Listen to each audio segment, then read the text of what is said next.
How do we know that Shastras will give moksha? Hmm? How do we know? Parampara. Parampara, there are hundreds of parampara. Knowledge. How am I coming to the conclusion that knowledge can give me moksha? Hmm? Or I am still testing it out? Hmm? Detachment is an attitude. But here now I want moksha. Fine. I am very clear.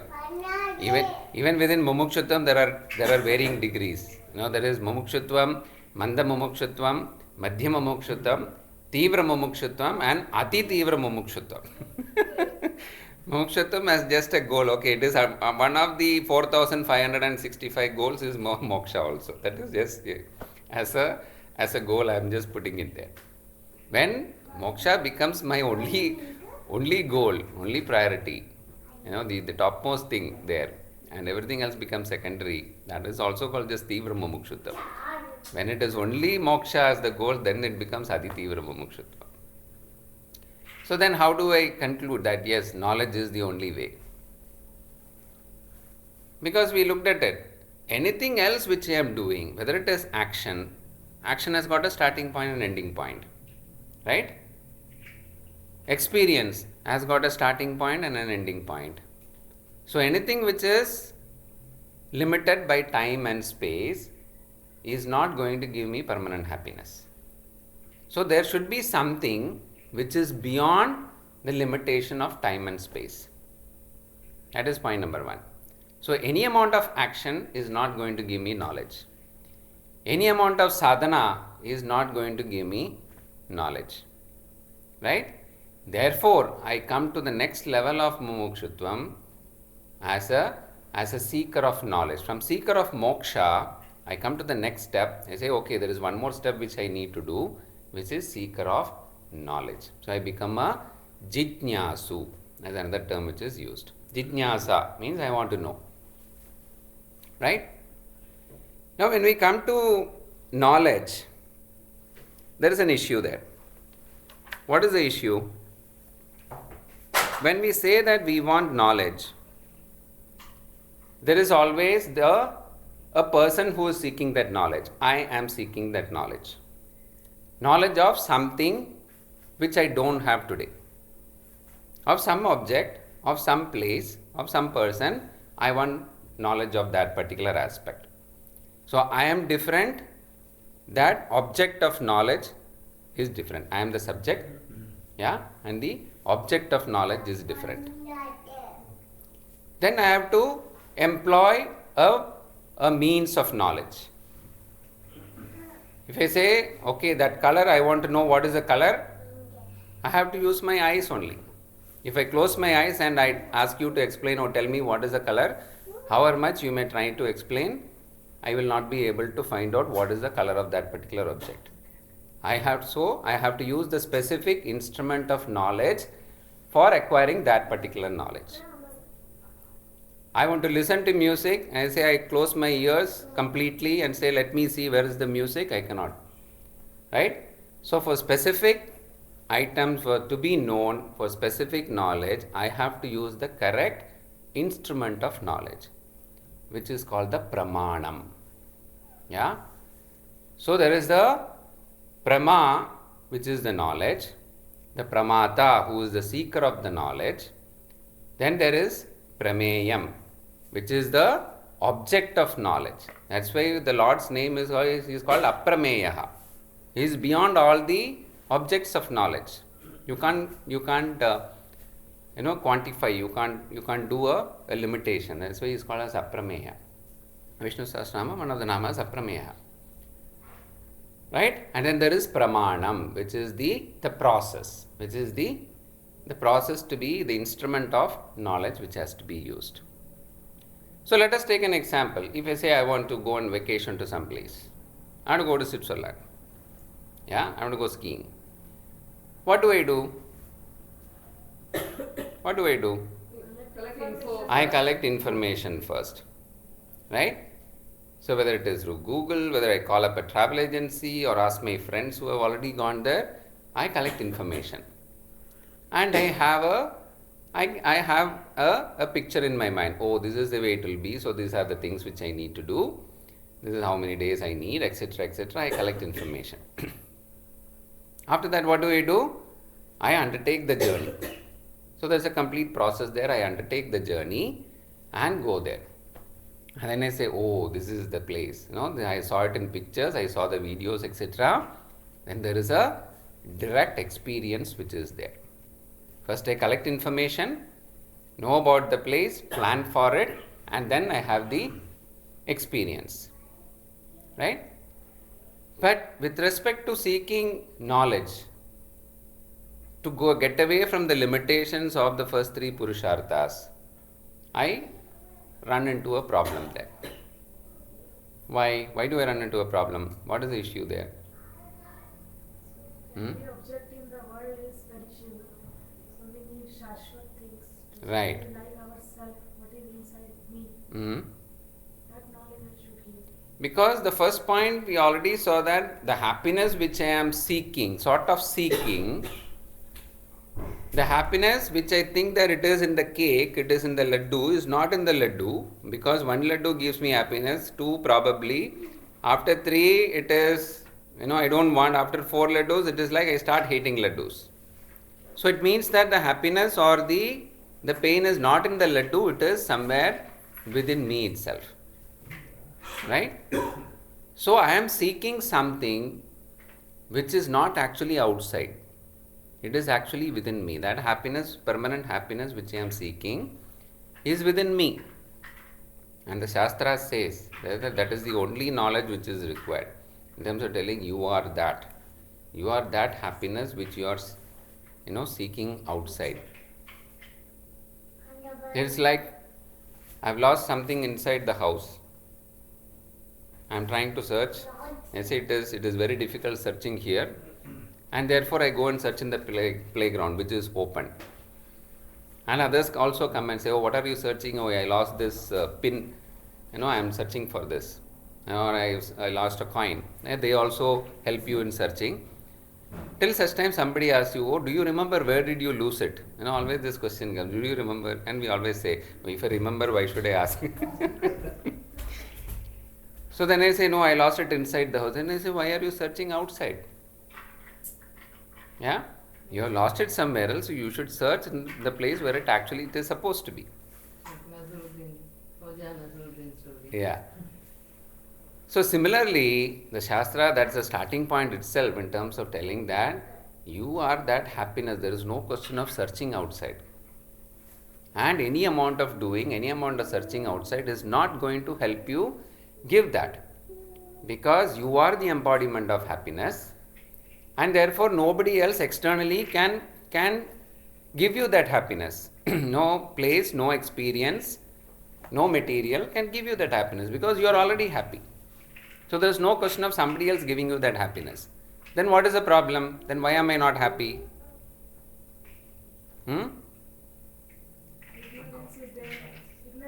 Ignorance. I have forgotten my real nature. I have forgotten my real nature. Why I have forgotten? What is the reason for forgetting that? This is all clearly dissected and analyzed through our Shastras. Why have I forgotten that?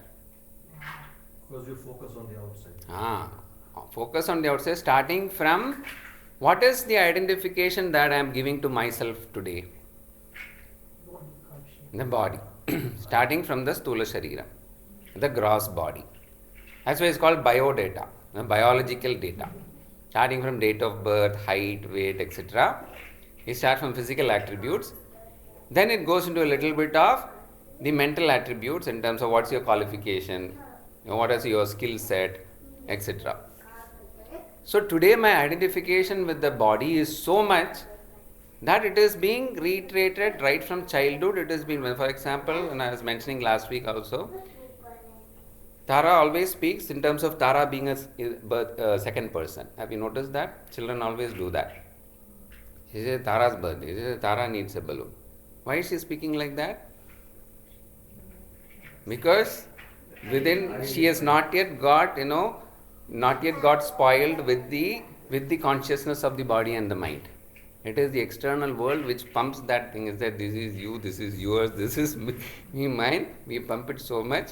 It has been pumped into us right from childhood, and therefore we live with it, we grow with it, and it gets reiterated at every point. This is your body. This is, you are different from this person. This is your mind. Your mind is different, etc., etc.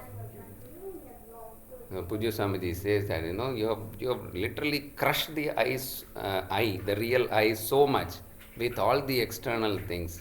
Starting from your own body consciousness, that you are not able to come out of it easily, and it is not happened just in this janma. I say the aneka janma sampraptam has come in millions of. So many janmas has passed before we have come to this point of inquiring into this. So therefore it will take time. 84 lakhs. 84 lakhs. 84 lakhs. So therefore, that much identification is there with respect to the external, my gross body and my subtle bodies, and therefore there is nothing else which can help me other than the knowledge, right? So coming back to perception and knowledge, if I say that I have to, I am seeing with my eyes, oh wonderful, a wonderful instrument, a gift which God has given me, I am able to see things. And suddenly one day I say, oh, I am able to see with my eyes. So when can I see my eyes? I want to see my eyes. It is the eyes which is helping me to see the external world, the beautiful external world.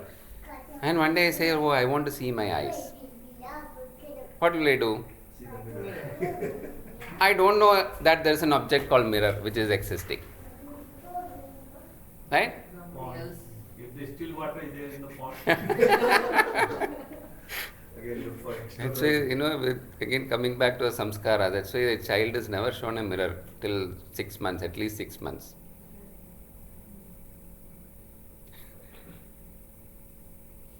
What will I do? If I don't know what is mirror, I have not even heard the term mirror. How will I see my eyes? Somebody has to describe to me, right? Somebody has to say, oh, your eyes are like the shape of the fish, it is like the petals of the lotus, etc. Kamalakshan, Tamarakshan, all Pankajakshan. Others help. We need an external help. I say, no, that's only you are describing. That becomes a third person description. I want to see myself. I want to see my eyes myself. So then somebody say that, oh, it is possible. There are certain materials which is called as a mirror. When I say, where can I get a mirror? Somebody says that, yes, I go and get a mirror from somewhere. I get some material. I try to look at it. It looks glossy and some reflection is coming. But I say, no, sorry, you are wrong. I can't see my eyes. I don't see my eyes. Where is the issue there? First of all, is it a real mirror? It looks like a mirror. I say it's a shiny surface. I was just given the description of the mirror. That it will be flat, it will be shiny, etc. But then I find that I am still not able to see my eyes. Right? So then, something which is closer to a mirror somebody else gives me. I try to look at my eyes and say, oh, I don't think this is my eyes. It doesn't look beautiful. Right? So then somebody has to say that, no, there are different kinds of mirrors. I was looking at a convex mirror or a concave mirror and getting a totally different impression about my own eyes. So I have to say, there is something called a mirror. I have to know which side of the mirror to look at. The mirror surface has to be clean. So they themselves would test it and say, this is the right kind of mirror. Whether it has got any, is it a tinted glass or is it a plain glass? And they say, now hold it against your face, you look into it, What you see is your own eyes. Right? So there has to be an external medium to remind me, to help me to see what is my real nature of my own eyes. How does it look like? Right? Like the camera. No, the camera and the photographer is never there in the picture. Can we say that there is never a camera? There is never a photographer? Then now you got auto.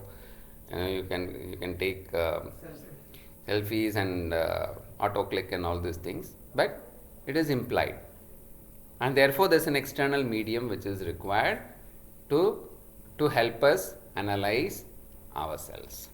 That is what is coming as the Shastras. So there are other pramanas which are there. It's normally classified into 5 different pramanas. How do we get knowledge? One is called Pratyaksham. Pratyaksham. Aksham means eyes, Akshi, which is direct perception. Direct perception. Yeah, whether it is through the eyes, the ears, etc. Then there is Anumanam, which is inference. We get knowledge through inference also. If you see smoke coming at a distance, you say, oh, there must be a fire out there. That is why smoke is coming. So we are inferring. We don't see the fire directly, but we are inferring. That's called Anumanam. Then there is Upamanam, which is comparison. Oh, this is similar. You have not seen this subject, but this is similar to that. Yeah? So that is Upamanam, comparing. Then there is postulation, Arthapatti. It is not Upamanam or Anumanam, but it is postulation. A person who is looking so frail and weak, he says, oh, he must not have been eating properly, is not getting the right nutrients. We don't know directly, but based on statistics, based on past experience, there is a postulation which is done. Then there is another form of knowledge, means of knowledge called Anupalabdhi, which means absence of something. Right? You say, for example, oh, Chaitanya is not sitting here, he is not there in the class today. So immediately it comes, oh, we know who is Chaitanya, right? We have seen him before, we know him. We say, we get a knowledge by the person not being there. Absence of something, that's called Anupalabdhi. Right? But all these 5 methods of knowledge are all externally directed. And that is not going to help me understand and analyze myself. Why I have to understand myself? We have to come back to the fundamental issue. The fundamental issue is that my problem of bondage to the 3 Purusharthas and therefore seeking happiness outside is because I have not understood my true nature. I have forgotten my true nature. Therefore, I need to know. Therefore, I say I have to get over avidya. I have to get over ignorance. Therefore, any amount of doing the available pramanams which are there, which I know today, is not going to help me give me that permanent happiness. Therefore, I need another pramanam. That's where the Shastras come in. And that is what is called the Shabda Pramanam. Right? It is the Shabda Pramanam. Again, many examples can be given. One of the classic examples which is given is from our Itikasa is Karna coming and meeting. Kunti Devi's meeting with Karna. What is the dialogue which is happening between them? I have 6 sons. Ah. So Kunti Devi says, oh Karna, I have got 6 sons. Karna knows only about 5, Panchapandavas. And Karna says, oh, 6 sons. Okay. And he says, I want to meet that 6th son. Yeah? 5 of them I know. Then what does Kunti Devi say? You are the 6th son. Karna, you are that 6th son. Shabda. Any amount of doing wouldn't be able to explain to Karna telling that he is the 6th son. Right? Any amount of meditation on anybody's name wouldn't give that knowledge. Only that particular Shabda from Kunti Devi has given that knowledge to Karna telling that, oh, he is the 6th son. After hearing that, will he say, okay, come, let me now meet? Like we have talked about the example of knowing something first and then having the experience. Information experience dichotomy. Yeah? I know about the place, I read about it, I get information, then I experience it. Here, once the Shabda Pramana is employed there, and Karna has got the knowledge, now he is the sixth son, will he again say, oh, now let me go and meet him? Is it possible? It is not possible. What was that? You are that. That's exactly what our Shastras are telling. You are telling you want to be happy. You are seeking happiness. Shastras just proclaim again and again and again. Here Amritasya Putra, that is where it addresses. Shastra addresses. You are that happiness. You are happy always. So should I again get up and say that no, let me go and try to seek happiness outside again? Why it is coming back again and again is because that ignorance has been built up so much. The real I has been crushed so much with the external focus. External focus, yes, from a transactional point of view, Vyavaharika point of view, it has to be there. It will continue to be there. As long as this body-mind complex is there, that Vyavahara has to continue. And depending upon my Varna, my Ashrama, whatever I am doing, my duties has to continue. There is no running away from that. Yeah?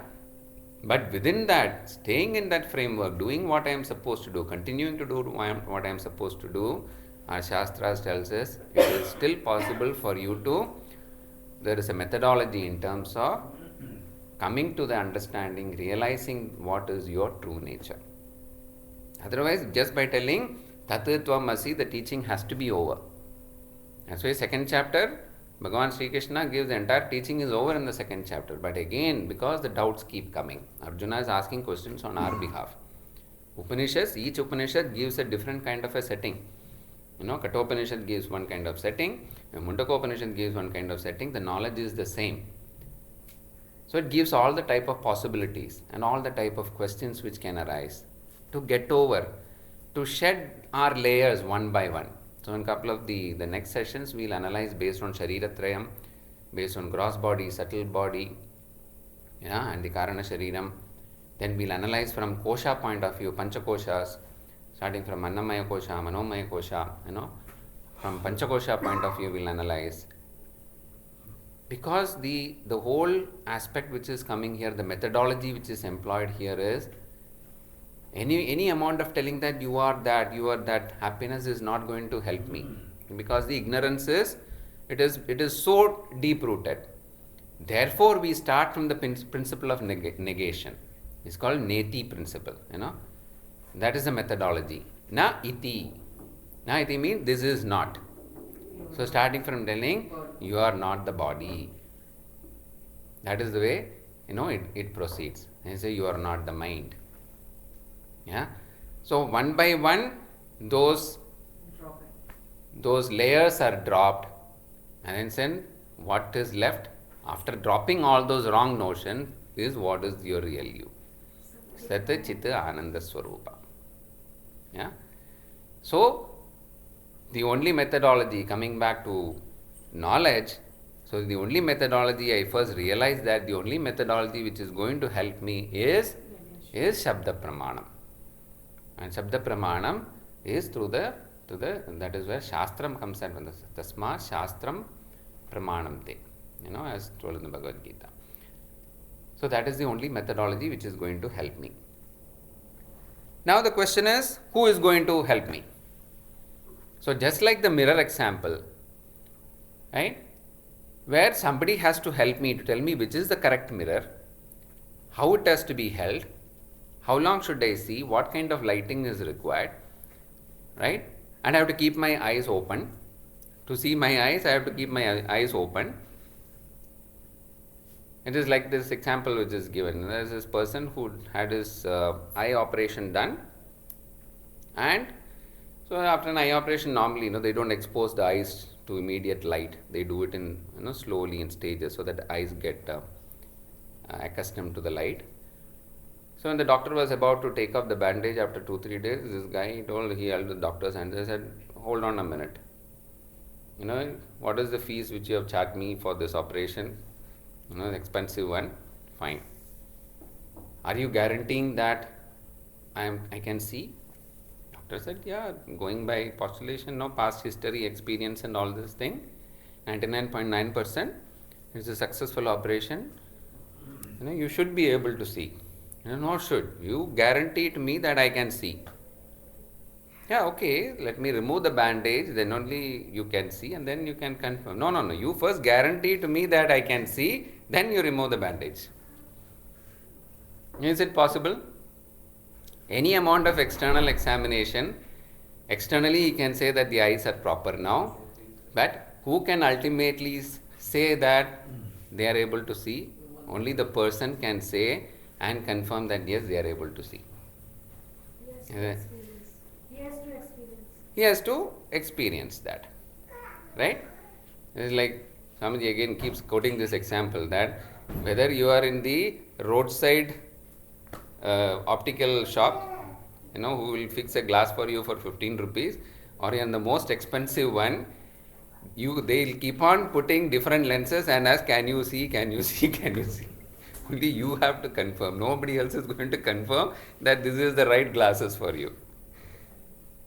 Right? So similarly, we need the help of an external person who will show us what is the right mirror for you. Again, for different people, the mirrors are different. What is the right mirror for you? How should you see that? How long should you see that? All these things, there is a external help which is required. Especially in the study of the Shastras. You start the Upanishads, it starts with telling that never study the Shastras by yourself. There is a warning which is given, not without a reason. You take the Bhagavad Gita itself, between two chapters, or even within the chapter between two verses, and there are a couple of verses, the first half versus the second half of that particular verse, we will find apparent contradictions which are there. Apparent contradictions. Now, how do we resolve that? For that, you need somebody, who understands the purport of that, who understands the entire thing. So, you say Gita, you just read one verse of the Gita, you are done. But the moment you read one verse, what will happen is that so many questions will come. You will have to read the previous one, you will have to read the next verse. And therefore, in a matter of time, you will go through the entire Bhagavad Gita. So, therefore, it has to be analyzed in the proper way. Doubts, that's where the Upanishads are all in the form of question answers. That's why the Gita is also called as an Upanishad for that reason. Because this is not a one-way preaching which is there. The benefit of doubt is given to the student in terms of telling, ask question, keep asking question. That is the only way the knowledge will get deep-rooted. So the first step in terms of Jnana Yoga is Sravanam. Sravanam is not just listening, it's a listening for a consistent period of time. Right? That consistency has to be there. If it is 1 hour a week, okay, let it be 1 hour a week. You are able to do 1 hour every day, fine, let it be that 1 hour. So that consistency, even when a medicine dosage is given, what do they say? Yeah, half a tablet 3 times a day for so many days. At the moment, what do? After 2 days, we find we are fine, and therefore we dump the rest of the dosage. And it will come back in a much more stronger, the problem comes back in much more stronger way, and any amount of medicine cannot treat it. So here also I say that it has to be consistent for a period of, for a long period of time. Then comes Mananam, and Shravanam also is qualified as active listening. There's a difference there, right? It's not like listening to music. It's not like listening to, a very a lecture which is an inspirational one. Here say we are listening and asking questions with the purpose to know more, with the purpose to clarify. That's why it's called a samvada. Different types of vadas are there. Vada, Vedanta Vada, Jalpa Vada. Vedanta Vada is where I have come with an objective that whatever the other person says, I will refute it. This is Vedanta Vada. Jalpa Vada is where I am the only person who is right. I will prove that. But here it is called Samvada. Sri Krishna Arjuna Samvade. Questions are allowed with respect to, because I have a doubt, And I didn't understand properly. That's why you see the way Arjuna says, Vyamisreneva Vakyena. You say that, you say, oh, sorry, you didn't explain properly. Arjuna says, oh Lord, oh Krishna, I did not understand this properly. I think, I understood this. This is what is the purpose of the previous verse, what you told just now. Therefore, please explain to me again. It is with the genuine interest to clarify their own doubt. Yeah? So that is where Sravanam comes in. Then comes Mananam. Once we have listened to it, any amount of listening is not going to help me unless I start thinking over it again. I need to summarize it. I need to write my notes if I need to. Therefore, then only I will be able to understand how much I have understood. It is just like food. Any amount of eating is not going to help me unless I am able to digest the food which I am eating. So Mananam is required there. Because Mananam will throw out more questions. That's why you say if you are not asking any question, there are only two possibilities. One is you understood everything that is told, or you have not understood anything. And so when I do some of the other training sessions, I start with set of 7-8 questions before the session. I do these 2-hour sessions. So I put that, and then I say that, and at the end of the session I put the same questions again. And I tell them that it is not for testing your knowledge, it is to test my ability of communication, whether I have been able to communicate. So initial question is just true or false. Don't think about the answer, just say true or false. So you got, some people will say true, some will say false, some will start arguing there. I say don't worry about what is the right answer. Right? So Mananam is required for my own sake, in terms of, then only the doubts will come out. That's where discussion, 25% has to come on discussion within the class. As a sab brahmacharibhyaha. 25% has to come from sab brahmacharis. All are brahmacharis here. So in the path of knowing Brahman is a brahmachari. He is a Brahmana. He is the true Brahmana. Who is in the path of knowing Brahman, to understand Brahman. So that's why the disclaimer comes. Only 25% comes from the teacher, they say. Padam acharyat padam. 25%, 1/4 is from the teacher. Padam sab brahmacharibhyaha. Yeah. Then padam shishya swamedeya. 25% self-study has to be there. You have to do your own study on a daily basis. And then 25% kalakramena. It will take some time. So that has to continue. So the second step is mananam. And the third step is called nididhyasanam. Right? Nididhyasanam, why? Because what is the ultimate purpose of gaining all this knowledge? Okay, we have discussed about karma yoga. This is all steps towards that. Is it there only to just remain as information, as theory which is there? No. It is to help me as to correct my own course. So we talked about Ashtanga Yoga. If I say, okay, I want to do meditation, I have to do another, 6 steps before that. So what are those 6 steps? Right? So starting with Yama, Niyama, Asana, Pranayama, Pratyahara, Dharana, then only Dhyana comes. So if you say, oh, Dhyana is required, Japa is required so that my mind becomes tranquil, therefore I can study and understand better, therefore then only my Sravanam will be proper, therefore I have to follow those steps. So that is where Nididhyasanam comes in terms of saying that, yes, how am I applying that? Yes, I have understood, I have clarified my doubts, fine. Not for the sake of till the next class. The sake of how am I incorporating that? How am I applying that? There's Sravanat Ajnana Nivritti. With Sravanam, yes, immediate, some doubts are clarified, some information I am getting. And say Mananat Samshaya Nivritti. Through Mananam, my doubts have to be cleared. And then Nididhyasanat Viparita Bhavana Nivritti. What is Viparita Bhavana? What is Viparita Bhavana? Why am I again and getting into this problem of unhappiness and pain and all these things? It's because of my previous vasanas which are there. Yeah? So I can conveniently blame my previous vasana. But where have those vasanas come from?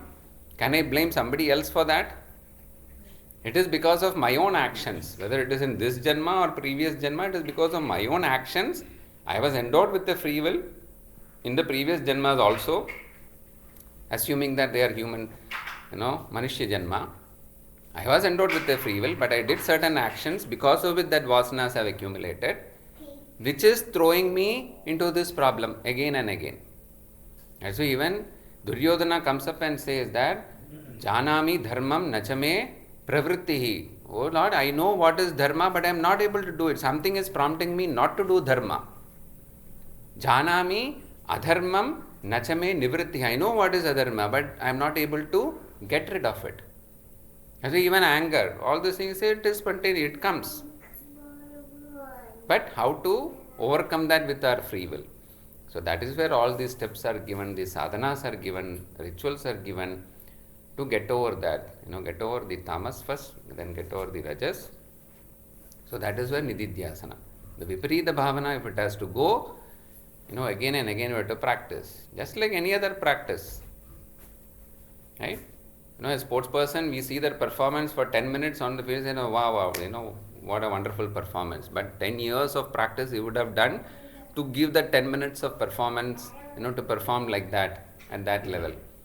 Getting rid of all the ajnanam in terms of, he didn't just have, information, implementation and practice again and again till that becomes their second nature, that becomes their first nature itself in terms of what they are doing. So nididhyasanam is what it, the third step of Jnana Yoga is nididhyasanam, where we get rid of the viparita bhavana also. Okay? Any questions before we summarize?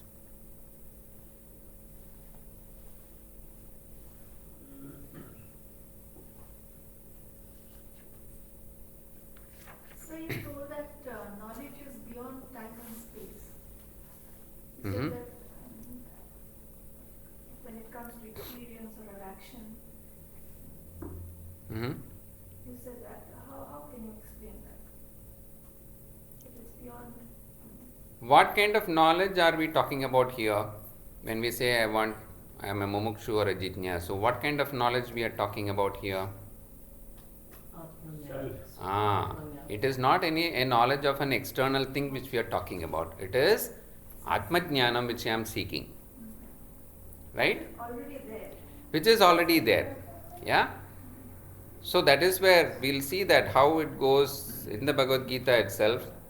There are 3 sections of 6 chapters, 18 chapters it is divided.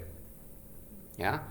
So actually, it is actually the 3 padarthas, tat, tvam, asi. Yeah? The tat padartha is in the second section. First is talked about the tvam padartha, about you. So that's why it starts with Arjuna Vishada Yoga. What is your problem? Yeah? Analyze from an individual point of view the problem. Then it talks about Ishvara. The second set talks about Ishvara. From 7 to 12 chapters talks about Ishvara. That is the Atma. Ishvara is Atma. That is the Tat Padartha. Yeah? And then the Asi Padartha is the equation. When will there be an equation? If I tell to Tara once she knows little bit of numbers, if I tell her that 6 plus 2 equals 5 plus 3, She has to know both the. she knows what is 6, you can say counting. She knows what is plus. She knows what is 2. Yeah? But 5 is different, 3 is different. She will say, how is this possible? So we tell 6 equal to 8 equals 8 is it an equation? It is not an equation, it is a fact. Right? But 6 plus 2 equals 5 plus 3 is an equation because apparently they are different. Apparently they are different. A person who has gone through and understood mathematics, for them it is, hey, this is very clear. What is the doubt in this? But for a child who is just learning arithmetic, we need external things to say, oh, this is 6 items you have to take, 2 items. Then again segregate them into 5 and 3. Now you count the total. You have to go through a process. So, the Bhagavad Gita, it goes through that process. Oh, first you analyze. Because I know about myself, my body, my issues, my pains, everything I know. That is what is talked about in the first 6 chapter, culminating in Dhyana Yoga. In terms of telling, yes, I know you have a problem. So you please understand what exactly is your problem. Please understand that very clearly first. Then it talks about Ishvara, then it talks about Atma. Then it equates both. Tattvamasi, otherwise class is over, fine. Just one sentence. Then the Shishya has to say Aham Brahmasmi and walk out. There's only two things, two sentences which are required. But since they are apparently different, with my limited mind today, because of my vasanas, I am not able to see the equation. I am not able to understand the equation. The Shastras is proclaiming, all Upanishads are proclaiming that. Therefore, a process, the last 6 chapter is that process, in terms of telling that what are the impediments to that understanding. We talked about the malam, the avaranam, the vikshepa which is there. One by one, I say these are the problems. Therefore, you have to do certain things to come to that state. Then understand. Then it will then you say, oh, now it is clear. Once it is clear, there is no question of going back. In terms of after 2 months, they won't come and say that no, now I don't understand this. That knowledge becomes part and parcel of myself. In and through my life, it becomes a part. Right? Now, why we talked about? Because it is Atma Jnana. It is not something which is outside of me. Anything which is outside of me, there is duality. If time is there, there is duality. If space is there, there is duality. That's why we say Ishvara is formless, because the moment you put a form, it is limited. He becomes limited. He or she becomes limited. But for my transactional purpose, I need that form. For my initial level of understanding, I need that objectification. So it is Atma Jnana. Yeah? So even from the point of discriminative, now we will talk about Viveka. So it goes in stages. First is Dharma Adharma Viveka. Right? We talked about Dharma. We talked about Karma Yoga, Upasana Yoga, as to what I am supposed to do, what I am not supposed to do, Yama and Niyama. So the first level of understanding is values, my own, what am I supposed to do. Because of my free will, I am abusing that. Therefore, I am overstepping Dharma. Now, first is Dharma Adharma Viveka. Then comes Nitya Anitya Vastu Viveka. As a intelligent human being, I will question that. All of us will question. The only question is, when are you going to have that question? That is the only thing. But everybody will question this. Whether in a proper questioning form or in a seeking form, everybody is seeking this only ultimately. So, then I understand that what is external to me, oh, this is permanent, this is not permanent. That is called Nitya Anitya Vastu Viveka. Then comes Atma Anatma Viveka. In terms of my own understanding myself, I start shedding all the layers which says that I am not this, I am not this, I am not this. I am experiencing my body. When I am pinching it, I am feeling pain. So it comes from telling that, yes, we have one full session only on Atma. If I am experiencing it, then it is not myself. Whatever I am experiencing, it's not me. So I am experiencing the body, I am seeing the body. So then I should not be the body, right? So it goes like that in terms of, one by one it goes in stages, and then whatever remains is that is the true nature. That is moksha. One more point is there, na? Sadhana Chaturshtai. Yeah, that will come. Yeah. Viparita, the last. Viparita Bhavana. Viparita Bhavana means, my wrong understandings. That which is Negative. What is this now? Not necessarily negative, but my wrong understanding. Yeah, the first wrong understanding is that external experience is going to give me pleasure. Yeah? So all those things, that has again come about with my own previous experiences, the vasanas which are there, which are all stored, so much of space out there in the hard disk, which cannot be erased. So again and again it has to be clean. That is where all the process which is there, the sadhanas are given for that purpose. Krishnaji, anything? Not today. Let me just digest whatever. Yeah. I'll give you the previous ones also. We've got summary sheets plus audios, so it'll help.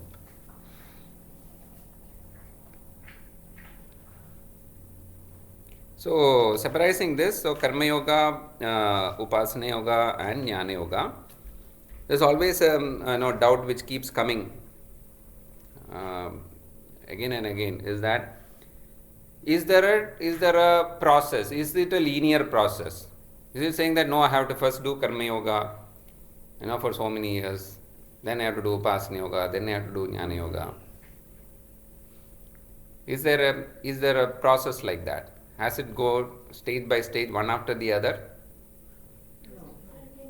Hmm? According to ashramas, like for the rest ashram, it is predominantly karma. It is predominantly, but it is never in terms of telling that that Karma Yoga is separate, Upasana is separate, and Jnana Yoga is separate. Or there are certain things which comes as part of it.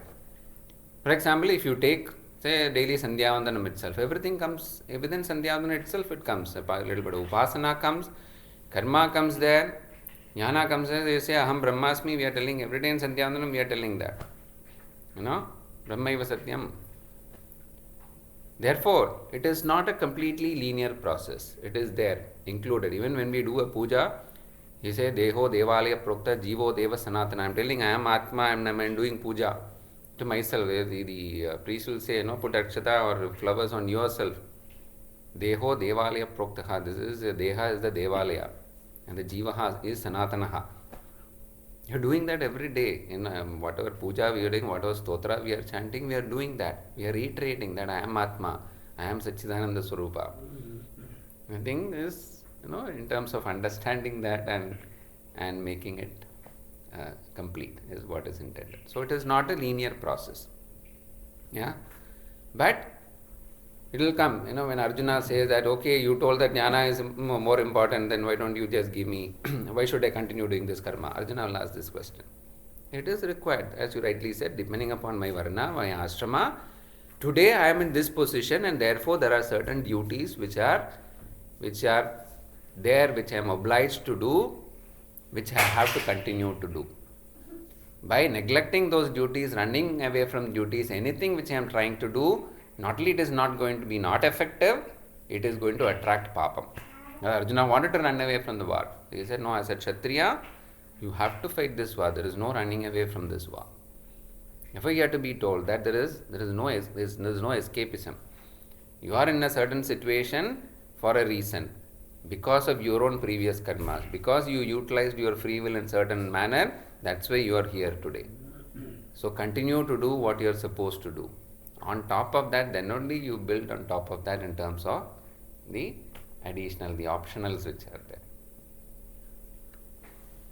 So it is a process, So otherwise the question comes is, okay, if I say, okay, Jnana Yoga I will have to do only after Upasana Yoga, how will I even know that I have to do Upasana? Right? How will I know that what exactly is in Karma Yoga? So there also Jnanam is involved. So the Ichha Shakti, Jnana Shakti, Kriya Shakti, it goes and keeps on going in a continuous circle.